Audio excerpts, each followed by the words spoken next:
বক্তব্য হয়েছে এবং আমাদের সম্মানিত আহ্বায়ক পরবর্তীতে দিক নির্দেশনা কথা বলবেন। আমি শুধু বলবো, সিলেট থেকে যারা এনসিপির প্রতিনিধিত্ব করছে, অর্পিতা আপা, আমাদের এহতেশাম ভাই, জোনায়েদ ভাই, আপনারা তাদের হাতকে শক্তিশালী করেন, এনসিপিকে সিলেটে শক্তিশালী করেন। এনসিপি কোনো চাঁদাবাজের দল নয়, এনসিপি কোনো টেন্ডারবাজের দল নয়।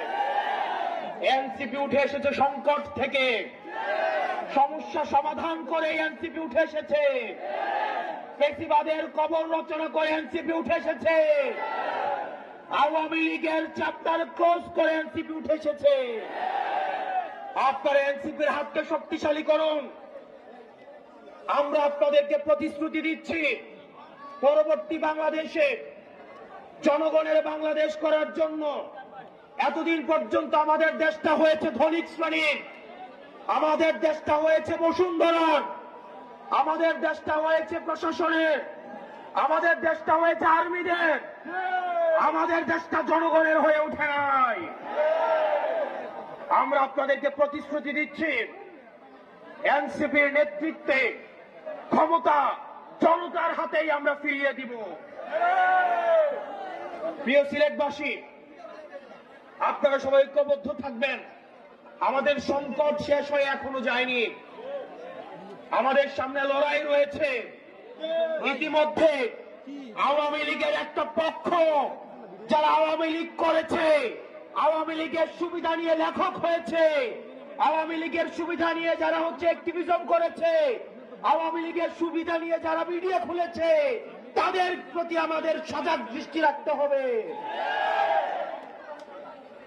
আওয়ামী লীগ আবার বিভিন্ন রূপে বিভিন্ন ভাবে আমাদের সমাজে তারা আর ফিরতে পারবে না, কিন্তু বিশৃঙ্খলা করার চেষ্টা করবে।